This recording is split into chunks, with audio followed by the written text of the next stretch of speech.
Maqaa Abbaa, kan Ilmaa, kan Hafuura Qulqulluu, Waaqayyo tokkoon. Amiin. Jaalatamtootaaf kabajamtoota maatiiwwan Waaqayyoon kan jaalattan, Waaqayyoon caalchisee kan isin jaalatu maatii haadha keenya qulqulleettii dubaroo Maariyaam kan taatan hundumti keessan iyyuu biyya keessa biyya alaa teechanii kan nu hordofaa jirtan maqaa Waaqayyoo isa jiraatiin nagaa isin gaafadhaa. Akkam jirtanii?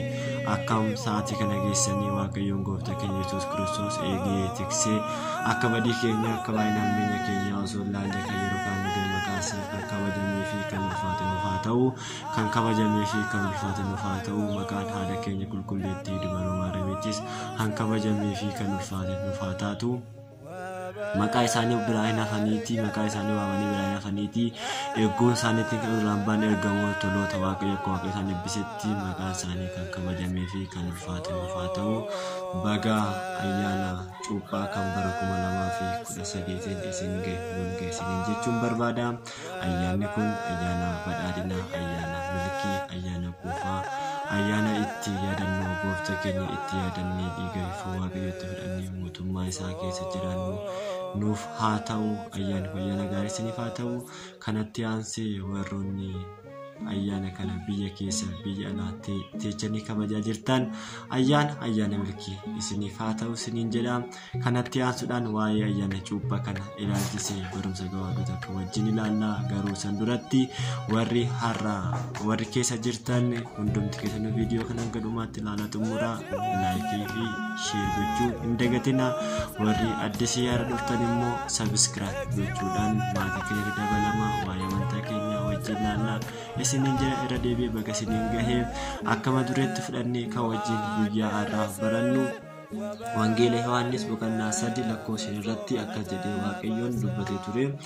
Qulqullichi Yohaannis immoo wangeelatti kan nuuf barreesse boqonnaa 3 lakkoofsa irratti dhuguma isiniin jedha, namni hafuura qulqulluu fi bishaan irraa yoo hin cuuphamne mootummaa Waaqayyoon argachuu hin danda'u. Dhuguma isiniin jedha, namni bishaanii fi hafuura qulqulluu irraa yoo hin dhalatin mootummaa Waaqayyoo argachuu hin danda'u jedhee Waaqayyoon akkuma dubbate.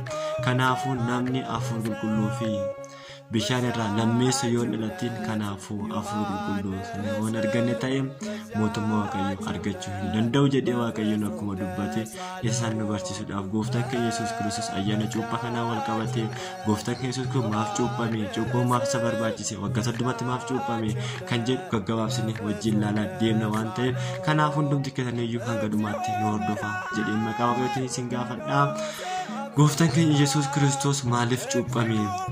Inni cubbuu hojjeteeti kan cubbuun isa barbaachise yoo jedhe, kanaafuu inni Gooftaan keenya Yesuus Kiristoos cubbuu takka hin qabu sila ta'eef inni narraa baradhaa sila jedheef yookiin nurraa barachuun dirqama keenya sila ta'eef Gooftaan keenya Yesuus Kiristoos kan cuuphame sila saniifidha. Nuti irraa baradhaa wangeela Maatiyos boqonnaa 11 irratti akkuma dubbate nuti irraa barachuun dirqama keenya waan ta'eef nu barsiisuudhaaf akka cuuphaan barbaachisu nu barsiisuudhaaf kan inni cuuphamedha.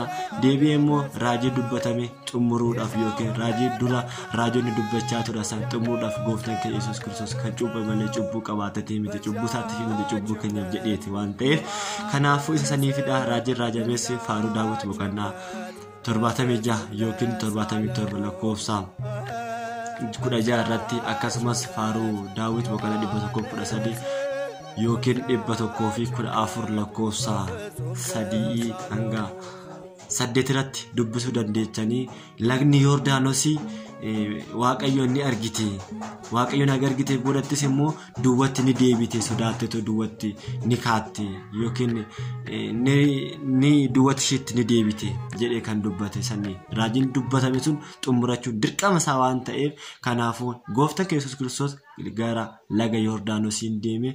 Gizee gara laga Yordaanosiin deemuttis lagni Yordaanos duuba isheetti kan deebite sila kanaafidha waan ta'eef raajiin kun abbaan keenya qulqullichi Daawit bara kakuu moofaa keessatti sila dubbateef inni immoo Gooftaan keenya Yesuus Kiristoos isa san xumura waan dhufeef saniif kan duuba isheetti deebiteedha. Kanarraa kanaaf immoo xalayaa du'aa nurratti nurraa barbadeessuudhaaf xalayaa achi keessa ture san nurraa barbadeessuudhaaf kan inni cuuphame Qolesiyaas boqonnaa 2:14 irratti dubbisuu dandeechanii yookiin xalayaa nurra ture san nurraa barbadeessuudhaaf gooftaa qofaadha kan aangoo qabu ture waan ta'eef kanaaf waada galees saniidhaaf kan gooftaan keenya dhufee cuuphamuun isa barbaachiseedha. Icciitii sadummaattis mul'atee ture guyyaa inni cuuphamu kanatti ilmi ani jaaladhu isa kanan jaaladhu kanan kabaju isa dhagahaa jedhee abbaan duumessa keessa taa'ee ilmi immoo gizee kanatti laga Yordaanos keessa dhaabbatee hafuurri qulqullummaa bifa guggeetti waan dhufeef sadummaa fi tokkummaa yeroo itti mul'ise isas kan dubbisan deechan Wangeela Yohaannis boqonnaa 3:6 irratti 16 irratti Yohaannis 13:15 irratti tokkoffaa Phexros 2:21 irratti dubbisuu dandeechanii kana hunduma isaatiiyyuu waa'ee sadummaa fi tokkummaa kan itti nuuf ibsedha. Galaana Yordaanos keessa dhaabbatee gooftaan keenya Yesuus Kiristoos abbaan duumessa keessa taa'ee hafuurri qulqulluun immoo bifa guggeetiin kan dhufedha waan ta'eef kanaafuu sadummaa fi tokkummaa isaatis kan itti ibsu waan ta'eef cuuphamuun kan isa barbaachise sila kanaafidha. Inni lammaffaan maaliif gooftaan keenya Yesuus Kiristoos waggaa 30tti cuuphamuun isa barbaachise kan jedhu gooftaan keenya Yesuus Kiristoos waggaa 30tti kan inni cuuphame biyya lafaa kanarratti haga dhufee haga deemeen boodatti waggaa 30ffaasaatti kan cuuphame. Maaf cuuphamu waggaa 30tti isa barbaachise? Abbaan keenya Addaam sababni isaa abbaan keenya Addaam waggaa 30 ta'ee uumamee ilmummaa isaa kan dhabe ilmummaa isaa waggaa 30tti dhabe san waggaa 30tti deebi'ee ilmummaa isaa deebiseefidha. Isa kananiifidha. Inni isaa jechuudha. Inni lammaffaa immoo jechuudha ilmi lakkoofsa irratti akkas jedhee dubbatee ture. Namni tokko mana qulqullummaa yookiin mana qulqullummaa tokko bulchuudhaaf urmii waggaa meeqaa qabaatudha? Urmii waggaa 30 olii haa qabaatu jedhee seera lakkoofsa boqonnaa 4 lakkoofsa 3 irratti 1-3 irratti dubbateera. Sila san ibsuudhaaf mana qulqullummaa tokko bulchuudhaaf yookiin haga doqonee turee gara lubummaatti ce'uudhaaf deebi'ee monoksee ta'ee mana amantaa tokko bulchuudhaaf kan barbaachisu abboonni duraanii yookiin Museen kan barreesse waggaa 30 guutuu qaba sila jedhee dubbateef gooftaan keenya Yesuus Kiristoosis waggaa 30 kanatti kan inni cuuphame sila kanaafidha. Waggaa 30ttis immoo namni yaadan bal'achaa deema yaadan bilchaachaa deema mana amantaa tokkos bulchuudhaaf yookiin sadarkaa monoksummaa sadarkaa qeessummaa yookiin sadarkaa lubummaa fudhachuudhaafis kan barbaachisu yookiin dirqama waggaa 30 guutuu qaba waan ta'eef kanaafuu isaan mul'isuudhaaf gooftaan Yesuus Kiristoos irraa baradhaadhaaf yookiin lubummaa ta'ee hojjechuudhaaf waggaa 30 haa guutu yaada jedhu irraa kaa'ameet kan inni gooftaan Yesuus Kiristoos waggaa 30tti kan inni cuuphame sila saniifidha. Kanaadha isas immoo raajota yookiin wanti raajonni dubbatan wangeela Maatiyos boqonnaa 5:17 irratti ani seera raajotaa diiguudhaaf hin dhufne isaaf dallaa ta'ee yookiin ijaarfan dhufe yookiin xumuruufan dhufe jedhee akkuma dubbate gooftaan Yesuus Kiristoos bara kakuu duraa keessatti bara kakuu moofaa keessatti akkas jedhame waan dubbatamaa tureef isa san xumuruudhaaf waan dhufeef yookiin urmii 30tti cuuphameedha. Inni sadaffaan gooftaan keenya harka Yohaannisitti maaf cuuphame? Galiilarraa ka'ee gara Yordaanos gara qulqullicha Yohaannis cuuphaa deemuudhaaf isa barbaachise. Inni yookiin Yohaannis cuuphaa maaf gara isaatti hin deemne kan jedhu yookiin icciitii guddaa of keessa qaba jechuudha. Gooftaan keenya Galiilarraa gara Yordaanos deemuusaa gara Yohaannis deemuusaa hiika mataasaa qaba. Har'a osoo isarraa baradhaa jedhee waan nutti himeef gara luboota deemuun akka nu barbaachisu mootota sooressoota warra ta'an hundumti isaatiiyyuu abbaa qabeenya kan ta'e hundumti isaatiiyyuu gara mana amantaa gara lubaatti deemee akka cuuphamuuf isa barsiisuudhaaf maal godhe gooftaan keenya Yesuus Kiristoos ofii isaatii deemee gara laga Yordaanos deemee kan cuuphame sila kanaafidha. Sila osoo akkas ta'e warroonni moototaayyuu warroonni abbaa qabeenya ta'e hundi isaatiiyyuu gara isaatti yookiin luboonni gara isaatti akka dhufanii cuuphan gaafatan ture. Garuu gooftaan Yesuus Kiristoos isaan barsiisuudhaaf akkas jedhee gara isaatti deemuun isa barbaachise. Kanaaf gara isaatti deemee cuuphame gooftaan keenya Yesuus Kiristoos jechuudha. Gara isaatti dhufuun osoo ta'u har'a kanaaf taabonni teessoo isaatirraa bu'ee mana amantaa keessa bahee gara lagaa gara gabraatti deeme kan inni cuuphaa yookiin cuuphaa yaadannoo gooftaa san yaadatu sila kanaafidha. Hiikni guddaasaa gooftaan Yesuus Kiristoos osuma gara isaatti deemuun isa barbaachisu gara isaatti kan inni deeme maal godhe kan inni cuuphame sila kanaafidha. Inni amma immoo inni arfaffaatti ilaallu maaliif bishaanii cuuphame gooftaan Yesuus Kiristoos osoo wantoonni biraa jiru osoo gooftaa ta'ee jiru maaliif bishaaniif cuuphame? Wantoota hiikota baay'ee qaba. Tokkoffaarratti bishaan hiyyeessotaa fi sooressoota mana hundumaatti qixa kan kennamudha. Tola kan kennamudha. Hundumsaatiyyuu bishaan wal qixatti mana hiyyeessatti fi mana dureetti qixa argamu bishaanidha. Har'a kanaaf wantoonni biraa qixa hin argamu. Fakkeenyaaf yoo sooressa ta'e wantoota baay'eetu argama. Hiyyeessota immoo wantoonni baay'ee sun ni dhama waan ta'eef kanaaf gooftaan Yesuus Kiristoos nama hundaaf cuuphan akka ta'uuf jedheet maal godhee mana hundatti haa argamu jedheetoo gooftaan Yesuus Kiristoos bishaaniin cuuphame. Inni lammaffaarratti immoo bishaan qaama namaa xurii irraa ni baasa. Akkasumas immoo cubbuu keenyas nu qulqulleessa. Cubbuu keenya irraas bilisa nu baasa sila ta'eef akkuma qaama keenya qulqulleessu cubbuu keenyas nurraa qulqulleessuu danda'a. Kanaaf abboonni keenya yeroo isaa galchanii geessanitti sabalaan nu qulqulleessan. Inni sadaffaan immoo durumaayyuu hafuurri qulqulluu bishaanirra bulee jedha. Durumaayyuu hafuurri qulqulluu bishaanirra bulee. Kanaaf ammas isa saniif jedheeti kan inni maal godhu kan inni hafuurri qulqulluudhaan bishaaniin cuuphameef jechuudha. Inni arfaffaan raajii dubbatame xumuruudhaaf yookiin raajii dubbatame maal jedheeni isin cubbuu keessanitti ni qulqullooftu kan jedhu yookiin cubbuu keessanirraa ni qulqullooftu. Bishaan qulqulluunis immoo sinitti naqama yookiin sinitti raca'ama waan jedhamee dubbatameef kun kan dubbate Isqeel boqonnaa 36 lakkoo 27 biratti kan dubbatamedha. Raajii dubbatame kana xumuruudhaaf gooftaan Yesuus Kiristoos bishaaniin cuuphame. Inni shanaffaan bishaan irraa fi akkuma dureetti fudhannee kan wajjin ilaalle bishaanii fi hafuura yoo dhalachuu baate mootummaa Waaqayyoo argachuu hin danda'u. Hafuura fi bishaan irraa yoo dhalachuu baate mootummaa Waaqayyoo. Kanaafuu gooftaan Yesuus Kiristoos isa irraa dhalachuudhaaf kan isa barbaachise sila kanaafidha. Sadaffaarratti isa ja'affaarratti bishaan dhukkuba foonitiin nama fayyisa waan ta'eef Iyyoob boqonnaa 42 lakkoo 1 irratti dubbisuu dandeechaniin lammaffaa mootaa boqonnaa 5 lakkoo 8 irratti dubbisuu dandeechan. Kanaaf gooftaan keenya Yesuus Kiristoos dhibee foonitiin yoo dhibamnes akka gara lagaatti deemnee cuuphamnu durumaayyuu abbaa keenya Iyyoobitti himaa ture. Iyyoobis immoo cubbuu san yookiin dhibee sanirraa fayyee ture. Sila kana waan ta'eef cubbuu namaaf irraa haqaa fayyummaa lubbuutis namaaf kennaa.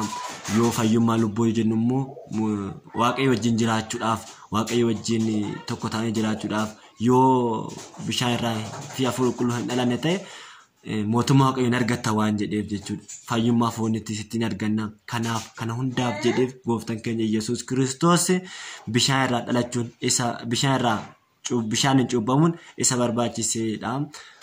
Isa irratti immoo gooftaan keenya maqaa eenyutiin cuuphame gooftaan keenya Yesuus Kiristoos maqaa eenyutiin cuuphame kan jedhu Yohaannis yeroo cuuphaa turetti maqaa gooftaatiin cuuphaa kan inni ture yookiin maqaa gooftaa keenya Yesuus Kiristoosiin kan inni cuuphaa ture Yohaannis jechuun maqaa Waaqayyootiin cuuphaa ture. Inni immoo gooftaan keenya Yesuus Kiristoos maqaa eenyutiin cuuphama akkas jedhee gaafatee ture. Yaa Waaqayyoo yaa gooftaa koo ani maqaa keetiin cuuphaa silaa si immoo eenyu jedhee si cuuphaa jedhee gaafate qulqullichi Yohaannis jechuudha. Akkas jedhee deebiseef innis ana akkas jetteen na cuuphaa yaa ilma Waaqayyoo abbaanis eebbifamaa dhiifama nuuf godhii ati akka Malkiiseedeq luba bara baraati. Yaa ilma Waaqayyoo abbaanis eebbifamaa dhiifama nuuf godhii ati akka Malkiiseedeq luba bara baraati jedhiitu na cuubi jedhee Yohaannis akkas jedhee kan inni cuube jechuudha. Akkas jedheeti kan inni yookiin cuuphaa san gaggeesse. Kan cuuphamaa ture maqaa gooftaatiin kan cuuphamaa ture. Garuu Waaqayyoon immoo akkas jedhi na cuubi jedhee Yohaannisis akkas jechaa al sadi seensee baase jechuudha. Akka itti kan gooftaan keenya cuuphamedha. Inni faarra jiru maaliif laga Yordaanositti cuuphame Maaliif laga Yordaanos? Lagoonni baay'een osoo jiru, lagoonni baay'een osoo jiraatanu laga Yordaanositti cuuphamuun gooftaa keenya Yesuus Kiristoos maaliif barbaachise kan jedhudha. Lagoonni biraa akka maaliif filatame kan jedhu baay'ee icciitii baay'ee of keessa qaba yookiin bal'ataa gabaabsinee ilaalla. Kanas lagni Yordaanos durumaayyuu burqaasa tokkodha. Deebi'ee gassiqee bakka lamatti addaan ba'a. Ammas gassiqee bakka tokkotti walitti deebi'a. Inni kunis icciitii mataa ofii qaba. Kan inni yookiin addaan ba'e sababa cubbuutiin ilmaan Addaam adda bahanii turan. Kaan cubbuu hojjete kaan hojjechuu dhiise. Saniin boodatti yeroo kanatti bakka lamatti addaan qoodame. Warra cubbuu hojjete warra cubbuu. Gooftaan keenya Yesuus Kiristoos kan itti cuuphame bakka itti walitti deebi'u. Yoorii fi Daanos bakka yookiin tokko Yoorii jedhama, tokko immoo Daanos jedhama. Bakki nu walitti deebi'utti kan cuuphame. Gooftaan keenya Yesuus Kiristoos warroota cubbuudhaan gargar ba'e, ilmaan Addaam ta'ee gargar ba'e. Addaam ka'umsa isaa tokko ture. Lagichis ka'umsa isaa tokkodha. Garuu sababa cubbuutiin gargar ba'e. Gooftaan keenya Yesuus Kiristoos warra cubbuu hojjete warra cubbuu hojjennes bakka tokko deebi'u sanitti kan inni cuuphame lagni sun jechuudha. Gooftaan keenya Yesuus Kiristoos immoo bakka sanitti walitti isaan deebise warra cubbuu hojjetee fi warra cubbuu hojjete. Kanas immoo tokko isaan kan godhe sila kanaafidha jechuudha. Kanaaf gooftaan keenya Yesuus Kiristoos achi cuuphame. Warroota cubbuudhaan gargar ba'anii fi warroota amantoota ta'an hunduma isaatiiniif jedhee gooftaan keenya Yesuus Kiristoos kan inni cuuphame jechuudha. Inni biraa immoo fakkeenyota fakkeeffamaa ture san mul'isu yookiin isan xumuruudhaaf laga Yordaanositti cuuphamuunsaa namoonni baay'ee fakkeenyota baay'ee raawwatamaa ture. Fakkeenyi sun baay'eedha. Muraasa laallee maddii dabarraa. Iyyoob laga Yordaanositti cuuphamee dhibee isaa waggaa 38 dhibamaa ture fayyeera. Waggaa 38 dhibamaa akkuma ture. Abbaan keenya Iyyoob laga Yordaanositti cuuphame fayyee. Lagni Yordaanos akka cuuphatti kan inni fakkeeffamu deebii waggaa 38 rakkachaa kan ture abbaan keenya Iyyoob Addaam waggaa 5,500 Si'ool keessa rakkachaa kan ture san mul'isuudhaaf maal godhee fakkeeffama kanaan yookiin kanaaf fakkeeffame kan inni cuuphame jechuudha. Inni lammaffaan immoo qonni biyyoota abdachiifame yookiin biyyoota abdachiifame san maal ta'anii ni galanii laga Yordaanosiin ce'anii warri Israa'el laga abdachiifame san yookiin biyya abdachiifame san laga Yordaanosiin ce'anii galanii jedha. Kanaafuu achitti kan nuti beekuu qabnu hiikkosaa lagni Yordaanos akka cuuphatti kan fakkeeffamu biyya abdachiifame immoo biyya Yerusaalemiin kan fakkeeffamudha. Inni biraa immoo abbaan keenya jecha Eliyaas laga Yordaanosiin ce'ee biyya jiraatotaa ni galee jedha. Laga Yordaanosiin ce'ee gara biyya jiraatotaatti ol fudhatame abbaan keenya Eliyaas jechuudha jecha Eliyaas. Kanaafuu lagni Yordaanos akka cuuphatti biyyi jiraatota akka Yerusaalemitti kan inni hiikamu jechuudha. Hiikonni kun yookiin laga Yordaanos yeroo ce'aa turanitti akka cuuphatti kan fakkeeffamu. Isas kan argannu lammaffaa mootaa boqonnaa 2 lakkoofsa 6-8 irratti hunda isaa dubbisan argachuu dandeessu jechuudha. Kanaafuu kanaaf fakkeeffamaa ture. Wantoota baay'ee ture immoo deebi'ee lammaffaa mootaa boqonnaa 6 lakkoofsa 1-7 dubbisan deechanii deebi'ee lammaffaa mootaa boqonnaa 5 lakkoofsa 1 irratti Naa'imiin loltuu biyya Sooriyaatiin dhukkubaan limxiidhaan qabamee akka inni fayye kan mul'isu kanaaf fakkeeffamaa ture. Inni sadaffaan garuu icciitii guddaa kan of keessaa qabu maaliif garasitti dhaqee cuuphame kan jedhu xalayaan gabrummaa mallattaa'ee ture san barbadeessuudhaaf icciitiin inni guddaan gala laga Yordaanosiin deeme. Yeroo Addaamin dogongorsiisee Addaamin ilmummaa Waaqayyoo jalaa haga baheen boodatti gala ergamaa ifaatti fakkaatee seexanni akka jedhee farramsee ture. Addaam garbi seexanaa, Hewaan garbiti seexanaa jedhaan afarrama sinan dhiisa jedhee gaafate. Isaanis waan dubbiin itti furamu fakkaatee maal godhee ni cuuphame yookiin akka jedhee ni farrameef. Gizee farramuuf kanattis inni tokkicha Si'ool keessa kaa'e, isa tokkicha immoo laga Yordaanosiin keessa kaa'e.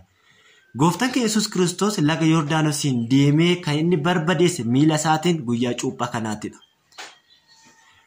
Miila isaatiin irra ejjete kan barbadeesse guyyaa cuuphaa kana kan inni barbadeesse. Kanaafuu xalayaa gabrummaa nurratti mallattaa'ee ture san barbadeessuudhaaf Qoolisiyaas boqonnaa 2 lakkoofsa 4 irratti guutuu isaa yoo dubbisan ni argatan jechuudha. Idaa achi keessa ture san affarramsiisee yookiin kan mallatteessee achi keessa kaa'e san kan inni barbadeesse guyyaa cuuphaa kanaadha. Kanaafuu kan inni cuuphame galaana Yordaanosiin keessattidha yookiin galaana Yordaanosiin keessatti kan inni cuuphe sila ta'eef isa nurraa barbadeessuudhaaf kan inni achi keessatti dhaqee cuuphameedha. Inni biraa kan Si'oolii keessa ture immoo guyyaa jimaataa fannoorra ooletoo fannifamee lubbuu isaatiin dhaqee achi keessaa mallattoo san barbadeesse kan Si'oolii jechuudha. Guyyaa du'aa ka'umsaatti kan laalluudha. Kanaadha saba saniifidha. Guyyaa kana immoo amajjii 11 waggaa 30ffaa isaatti yookiin bara 30ffaatti kan inni cuuphamee galaana Yordaanos keessaa mallattaa'ee ture san kan nurraa barbadeesse. Kanaaf laga Yordaanositti kan cuuphamuun isa barbaachise kan jedhudha. Gara dhumaatti gahaa jirra. Inni gaarratti jiru gooftaan keenya yemmuu cuuphamu Hafuurri Qulqulluun bifa guggeetiin maaf dhufe? Hafuurri Qulqulluun bifa guggeetiin dhaqee kan irra qubate jechuudha. Abbaan immoo samiirra taa'ee ilmi koo jaaddu isa kana dhagaha jechaa ture. Maafii bifa guggeen dhufe? Guggeen garraamidha. Guggeen garraamii akkuma taate misiraachuu nagaattisidha guggeen jechuudha. Kanaaf fakkeeffamte abboonni keenya. Bara Nooyi bishaan badiisaatiin namoota baay'ee balleessee namoonni muraasni qofa fassan quraa ergee ture abbaan keenya Nooyi. Quraan achumaan hafte. Lammeessa irratti immoo deebi'ee eenyuun ergee guggee yookiin makoodii erge. Gizee makoodii ergutti makoodiin garuu misiraachoo nagahaa maal fidee dhufte? Baala ejersaa lafti qoorusaa fiddee dhufte. Sila kana ta'eef isheen akka nagaatti yookiin yeroo sanittis misiraachoo nagaa kan fiddee dhufte garraamidhas. Ammas immoo achuma keessatti kana kan argachuu dandeenyu seera uumamaa boqonnaa 8 lakkoofsa 10 hanga 11tti yoo dubbisan ni argatan jechuudha. Achumattis immoo yeroo doonii keessa turetti afaan bofaa keessatti hanqaaqxee saniin booda caacuu yaafatte. Yeroo kanatti bofti sunis immoo hin nyaanne hanqaaquu kana yoo nyaate bishaan darbatama sila ta'eef. Isheenis immoo achi keessatti buustee hanga caacuu baasutti abshaalummaadhaan eenyu bofti osoo hin nyaatin kan turte sila kanaafidha. Asirratti macaafni qulqulluutti akkana jedhe akka bofaa abshaala ta'a akka guggee garraamii ta'a jedhee wangeela Maatiyos boqonnaa 10 lakkoofsa 16 akkuma dubbate jechuudha. Kanaaf bofti abshaaladha. Guggeen garraamidha. Hafuurri Qulqulluus kanaaf isaaf fakkeeffame. Immoos deebi'ee yeroo kanatti bifa guggeetiin dhufuusaa guggeen yeroo manni ishee diigame malee bakka ishee gadi dhiisu. Yoo rakkattees immoo deebi'ee yoo hanqaaquu ishee cabsanis bakka san gadi dhiisu. Hoo maal godhan malee yoo mana ishee diigan garuu bakka san gadi dhiisu. Hafuurri Qulqulluus akkasumas yoo cubbuu hojjenne, yoo badii raawwanne, yoo wantoota garaagaraa raawwanne gannuun dhiisu nu wajjin jiraata. Garuu yoo waaqummaa isaa ganne gannu dhiisa. Kanaaf fakkeeffameet kan gara guggeetii fakkeeffame Hafuurri Qulqulluun isa dhumaarratti kan laallu yookiin isa xumuraarratti halkan sa'aatii 10tti gooftaan keenya Yesuus Kiristoos maaf cuuphame? Sa'aatii 10tti kan inni cuuphame halkan keessa gara bariitti jechuudha. Guyyaa 10 gara guyyaa 11tti gizee bari'uu deemutti sa'aatii 10tti kan inni cuuphame. Tokkoffaa sa'aatii 10tti kan cuuphame sa'aa sanitti bifa guggeetiin dhufe jenne ilaalleera. Bifa guggeetiin sila dhufeef guggeen halkan hin deemtu. Silaa osoo shakkitoonni maal jedhanii guggee miti Hafuura Qulqulluu miti guggee dhufe guggee balee irra qubate jedhaniin. Inni garuu immoo sa'aa sanitti guggeen sila hin deemnu Hafuura Qulqulluu akka ta'u beekanuuf sa'aa sanitti cuuphame. Bifa guggeetiinis Hafuura Qulqulluu dhufe irra qubate. Hiikni isa kanaadha. Isa lammaffaa irratti garuu immoo inni lammaffaa gooftaan keenya Yesuus Kiristoos sa'aa sanitti cuuphamuunsaa ifti dhufaa jira yookiin dukkanni bakka gadhiisee ifti bakkeetti deebi'aa jira. Dukkanni bakka gadhiisee sa'aatii 10 akkuma beekamu gara bariiti. Bari'aa deema sila ta'eef ifatu lafti ifaa deema dukkanni bakka gadhiisa deema. Akkasumas ilmaan Addaamiitiif maal ta'aa jira? Dukkana keessaa gara ifaatti sa'aa sanitti bahaa jiran. Sa'aa sanitti bahaa jira waan ta'eef eessaniif kan gara sa'aatii 10tti dhaqee cuuphamuun isa barbaachiseedha. Kanaadha waa'ee cuuphatiin wal qabatee gooftaan keenya Yesuus Kiristoos saba saniif cuuphatee saba sanii hunduma isaatiif iyyuu kanaadha. Anaga yoonatti hundumti keessan iyyuu nu hordofaa turtan galatoomaa ulfaadhaa. isinin jedha. Waaqayyo abbaa keenya hanga nutis nu barsiisin eeggannoo maqaa gooftaa keenya Yesuus Kiristoos kan kabajamuu fi kan ulfaatan ufaa ta'u nutis firii 30 60 100 mootummaa Waaqayyo akka taanu Waaqayyo nu haa gargaaru. Ayyaana gaarii ayyaana baay'ee ayyaana gammachuu isiniif haa ta'u. Warri biyya keessa biyya alaa keessa jirtanis hundumti keessaniyyuu ayyaana milkaa'ina isiniif haa ta'u. Warri hundumti keessaniyyuu warri keessa jirtan sheer laayikii gochuu hin dagatinaa. Warroonni immoo addis yaada dhuftan YouTube kun YouTube waa'ee amantaa sila ta'eef warri waa'ee amantaa barachuu barbaadan subscribe godhaa maatii keetti dabalamaa isiniin jedha. Kanaadha ayyaana gaarii isiniif haa ta'u. Akkamitti akka oole immoo bor yoo hayyama Waaqayyoo ta'e isiniifan gadi lakkisaa. Baadiyyaa irratti kan kabaju jennu kanaaf akkamitti akka kabajame Waaqayyo nu gargaaru isiniifan godha isiniin jedha. Ayyaana gaarii irra deebi'ee isiniif haa ta'u. Nagaan tura. Waaqayyo isin wajjin haa ta'u.